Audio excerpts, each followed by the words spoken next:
Shalom teman-teman semua, perkenalkan nama saya Juta Dewi dari kelas 12 MPLB 1. Hari ini saya akan menyampaikan sebuah renungan. Sebelum itu kita akan berdoa. Bapa kami yang di surga, kami bersyukur Tuhan untuk kesempatan dan kebaikan hari ini. Kami bisa sampai pada saat ini, di mana sebentar lagi kami akan merenungkan sebuah firman-Mu Tuhan. Kiranya firman-Mu ini bisa bermanfaat bagi setiap kami juga.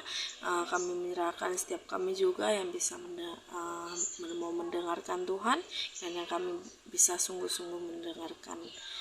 Kami serahkan waktu selanjutnya ke dalam tangan kuasa-Mu Tuhan. Hanya dalam nama Tuhan Yesus kami berdoa dan mengucap syukur. Haleluya, amin. Teman-teman, hari ini saya akan menyampaikan sebuah renungan firman Tuhan yang berjudul pelayanan. Nah, saya ambil dari kitab 1 Petrus pasal 4 ayat 10 yang berbunyi, pelayanan adalah bentuk pengelolaan kasih karunia Tuhan. Banyak dari kita pasti mikir, untuk apa sih pelayanan itu? Pelayanan loh itu cuman untuk orang yang rohani, orang yang sering ke gereja, orang yang udah dewasa. Jadi anak muda kayak kita itu biasanya sangat bodoh amat dengan hal itu ya.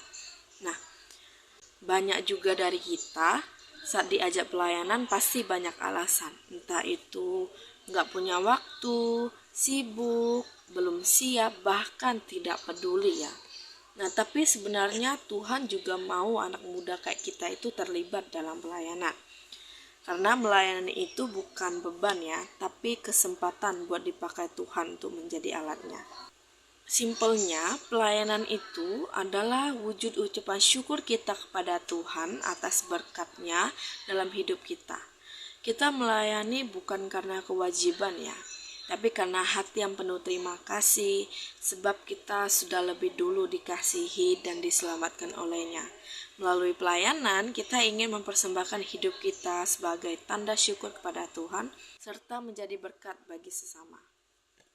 Nah, tidak hanya itu, sebenarnya pelayanan itu mempunyai beberapa ada manfaatnya gitu. Nah, saya contohkan ada dua. Yang pertama, iman kita menjadi lebih bertumbuh.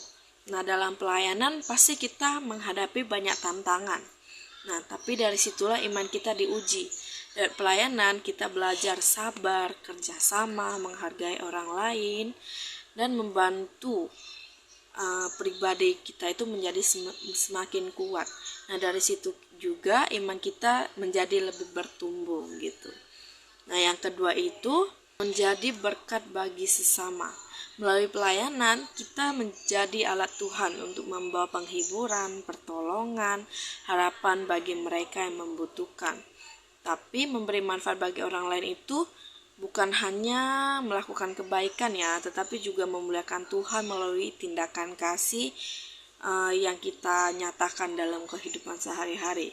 Nah, pelayanan itu bikin kita belajar sabar, belajar kerjasama, belajar ngalahin ego, bahkan bikin kita itu semakin dekat semakin dekat dengan Tuhan. Kita jadi tahu gimana rasanya dipakai Tuhan buat jadi berkat bagi orang lain. Maka dari itu, saya mengingatkan kembali kepada teman-teman, hidup yang melayani adalah hidup yang berarti. Pelayanan bukan aktivitas ya, tapi gaya hidup kita sebagai orang Kristen.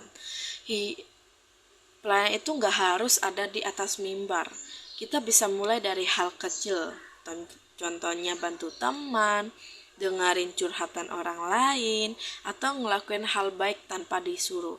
Tuhan itu nggak lihat ya. Tuhan itu nggak lihat seberapa besar yang kita lakuin, tapi seberapa tulus hati kita melayani. Jadi saya mengajak teman-teman, yuk melayani bukan karena terpaksa, tapi karena kita sayang sama Tuhan ya. Sekian ya dari renungan saya. Kita akan nutup dalam doa. Bapa kami di surga, kami sungguh bersyukur Tuhan untuk kesempatan dan renungan yang sudah kami dengarkan Tuhan. Kiranya renungan ini bisa menjadi berkat bagi setiap kami Tuhan, dan kami menyadari betapa pentingnya pelayanan itu. Karena pelayanan itu juga bentuk ucapan syukur kami Tuhan terhadap kami, dan tolong setiap kami Tuhan untuk selalu rindu dekat denganmu Tuhan. Dan kami menyerahkan selanjutnya Tuhan ke dalam tangan kuasa-Mu Tuhan. Hanya dalam nama Tuhan Yesus kami berdoa dan menjawab syukur. Haleluya. Saya rasa sekian renungan saya ya. Terima kasih teman-teman. Bye bye.